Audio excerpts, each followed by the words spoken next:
மக்களே, இன்றைக்கி லிபன் குப்பில் செய்யலாம் நாங்கள். இது மோர் பிஸ்மில்லா. எங்கள் வீட்டில் இருக்கிறவங்களுக்கு இது ரொம்ப பிடிக்கும். ரொம்ப திக்காக இருக்கக்கூடாது, கொஞ்சம் ஓரளவுக்கு இருக்கணும். ஓகே, தயிர் 1/2 கப் போட்டுக்கலாம்.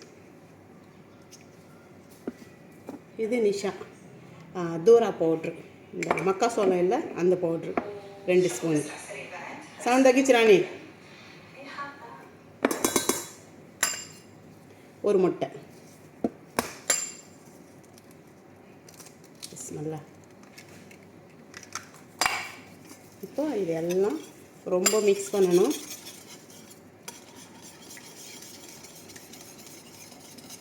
நான் இதில் அப்புறமா கொஞ்சோண்டு வாட்ரு போடுறேன். ஏன்னா நிஷா போட்டோம், முட்டை போட்டோம், லிவன் போட்டோம், தயிர் போட்டோம். ஓகேவா? ஒரு 1/2 கப்புக்கு வாட்ரு போட்டுக்கலாம். ஏன்னா இது வந்து நல்லா பாயிலிங் வந்து லோ ஃப்ளேமில் வச்சுக்கணும். ஓகேவா?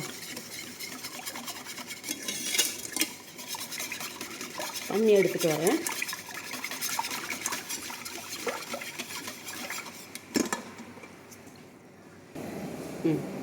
தண்ணி எடுத்துகிட்டு வந்தேன். பிஸ்மில்லா. ஏன்னா அது வந்து கொஞ்சம் பாயிலிங் ஆகணும், அதனால தான் வாட்ரு ஒரு 1/2 கப் போட்டுக்கலாம். ஓகே, அந்த முட்டை போட்டோம். நிஷான்னா தூரா பவுட்ரு 2 ஸ்பூன் போட்டோம். இது உருண்டு இல்லாமல் நல்லா இது மாதிரி மிக்ஸ் பண்ணிக்கணும். இப்போ லோ ஃப்ளேமில் வைக்கலாம். ஓகே,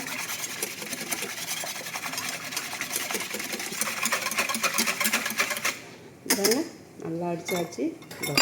இது மாதிரி அடிச்சிக்கணும். ஓகேவா? பார்த்தீங்களா? இப்போது கேஸ் மேலே ஒரு பாண்டில் வச்சுக்கலாம். சின்னதாக அதில் பிஸ்மில்லா ஜிப்ட்டு போடலாம். ஓகே, ஜிப்ட்டு போட்டால் தான் டேஸ்ட் நல்லாயிருக்கும்.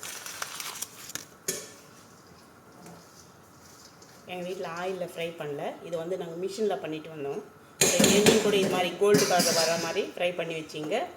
இது தூம், இது மாதிரி பேஸ்ட் பண்ணி வச்சிக்கணும். பிஸ்மில்லா. ஒரு 4 பல்.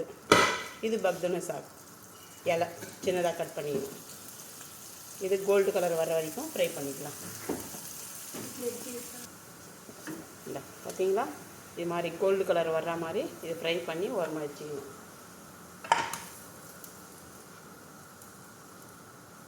பிஸ்மில்லா. இது நம்ம ஹை ஃப்ளேமில் வைக்கக்கூடாது, மீடியமாக வச்சுக்கணும். அப்போ தான் அடி பிடிக்காமல் இருக்கும். ஏன்னா நம்ம தூரா பவுட்ரு ஆட் பண்ணதுனால, அதனால் கொஞ்சம் ஸ்லோவாக வச்சுக்கலாம். ஓகேவா? இது என்னென்னா குப்பன்னு சொல்லுவாங்க. இது உள்ள ஒட்டகம் கறி, உப்பு, மிளகு பொடி, கரம் மசாலா போட்டு ஃப்ரை பண்ணி சிம்பிளாக ஈஸியாக சொல்லணும்னா நம்ம பூர்ணம் உள்ள வச்சு கொழுக்கட்டை எப்படி சாப்பிட்றோமோ அதே மாதிரி. பிஸ்மில்லா. ஆளுக்கு ஒவ்வொரு பீஸ் கணக்கில் போட்டுருக்குறேன். நம்ம என்ன ஃப்ரை பண்ணி வச்சிக்கணும்ல இது. ஏன்னா வெளிநாட்டுக்காரங்களே எல்லாம் சாப்பிட்றது இந்த ரெசிபி, நம்ம கூட சாப்பிட்லாம். நம்ம இந்தியாவில் இதெல்லாம் கிடச்சிச்சா நீங்கள் கூட ட்ரை பண்ணி பாருங்கள். இன்னொரு வீடியோ என்னென்னா, நான் நிறைய வீடியோவில் சொல்லியிருப்பேன், எனக்கு சமைக்கணும்னு ஆசை, ஆனால் எனக்கு முடியாது. சமைச்சிட்டே இருந்தால் யாராச்சும் கூப்பிடுவாங்க, இதை அப்படியே விட்டுட்டு போயிடுவேன். அதனால தான் அதிகமாக நான் சமைக்க மாட்டேன். நான் வந்து இப்போ டைம் இருக்கிறப்போ ஒவ்வொரு வீடியோவும் போஸ்ட் பண்ணுறேன். அதனால் பாரதி நாடு சாப்பிட்றேன் என் யூடியூப் சேனலில் கூட நீங்கள் சப்ஸ்கிரைப் பண்ணி வச்சிங்க. நான் அடுத்த வீடியோ சூப்பரான ஒரு என்ன சொல்கிறது ஸ்வீட் நான் அதை செய்கிறேன். எப்போன்னா நைட்டுக்கும் நாளைக்கே செய்கிறேன். நம்ம இந்தியாவில் நிறைய பேர் அதை சாப்பிட மாட்டாங்க, அது உப்பு போட்டு வேக வச்சு தான் சாப்பிடுவாங்க. ஆனால் அது நம்ம ஸ்வீட்டு செய்து சாப்பிட்டோம்னா சூப்பராக இருக்கும். நீங்கள் கூட ட்ரை பண்ணுங்கள். நான் நெக்ஸ்ட் வீடியோவில் அதை காட்டுறேன். ஓகேவா? Bye friends. இந்த லிபன் குப்பை நீங்கள் கண்டிப்பாக ட்ரை பண்ணுங்கள். ஏன்னா வெளிநாட்டுக்காரங்க மட்டும் கிடையாது, நம்ம இந்தியாக்காரங்க கூட சாப்பிட்லாம் இதை. ஓகேவா? பாய்.